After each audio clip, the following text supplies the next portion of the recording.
บายดีพ่อแม่พี่น้องป้องปายเบิดซุคนเนาะมื้อนี้ก็มาพ้อกับบ่าวภูมิ Official คือเก่าเนาะสำหรับมื้อนี้เนาะบ่าวภูมิก็สิมาให้แนวทางฮานอยเนาะเพราะว่า เมื่อคืนนี้เนาะกระดาษบ่าวภูมิเบิดเนาะบ่าวภูมิก็เลยให้แค่นอยรวมเนาะพี่น้องเนาะเพราะว่ากระดาษบ่าวภูมิเบิดเนาะนี่อันนี้บ่าวภูมิซื้อมาเลยพี่น้องนี่ก็สิแยกน้อยให้คือเก่าเนาะพี่น้องเนาะสำหรับฮานอยเฮาเนาะก็มาตามน้อยพิเศษกันก่อนเลยเนาะพี่น้องเนาะสำหรับงวดวันที่12เด้อพี่น้อง กระดาษเบิดเนาะเมื่อคืนนี้บ่ภูมิก็เลยต้องไปซื้อกระดาษใหม่ก่อนเนาะพี่น้องเนาะ12เดือนกุม12 3มีนาคมเนาะพี่น้องเนาะ12เดือนมีนาคมนี่120368เนาะพี่น้องสำหรับฮานอยรอบพิเศษเด้อพี่น้องเด้อ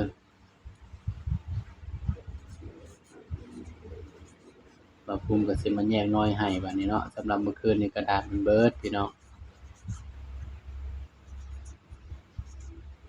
ภูมิก็มี FC เนาะแม่ เพิ่นมีแม่เนาะเพิ่นช่วยค่ากระดาษประภูมิเนาะก็ต้องขอบคุณเพิ่นหลายๆเนาะพี่น้องเนาะที่ช่วยค่ากระดาษปากกาประภูมิเนาะขอให้เพิ่นปังๆเนาะก็ขอให้เพิ่นสุขภาพแข็งแรงเนาะพี่น้องเนาะนี่สำหรับมาเบิ่งตัวเด่นนำกันเนาะพี่น้องสำหรับฮานอยรอบพิเศษเนาะพี่น้องเนาะงวดวันที่12มีนาคมเนาะสำหรับฮานอยเนาะรอบพิเศษ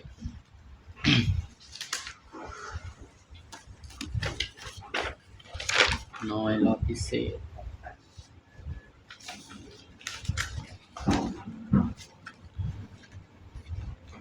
นอก298ล่าง90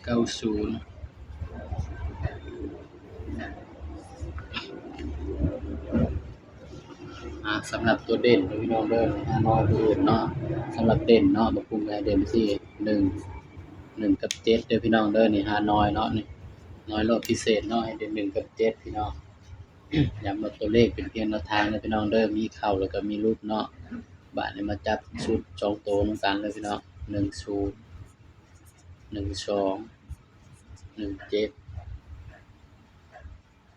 17ขออภัยพี่น้อง17มันเป็นตัวเด่นเนาะ18 19นี่เด้อพี่น้อง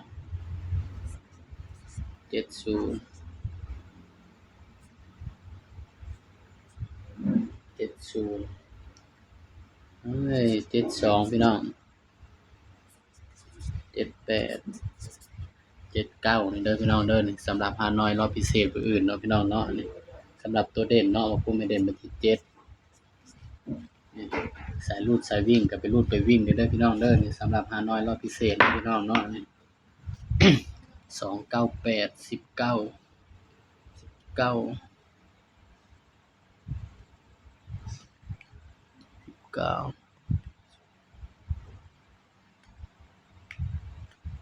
19สำหรับชุดวินเนาะชุดวินชุด3ตัวมิดเดียวเด้อพี่น้องเด้อ298ชุด3ตัวมิดเดียวเด้อพี่น้อง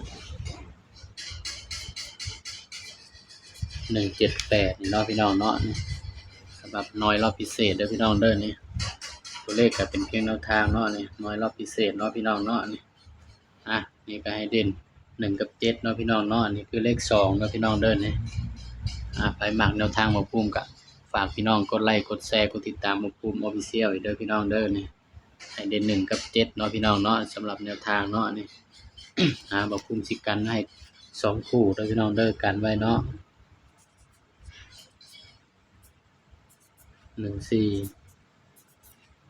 14กับ74เด้อพี่น้องตัวกันนี่สำหรับคลิปนี้เนาะบ่ภูมิก็ฝากไว้เพียงส่ำนี้เนาะพี่น้องเนาะอย่าลืมกดไลค์กดแชร์เด้อพี่น้องเด้อสบายดีครับ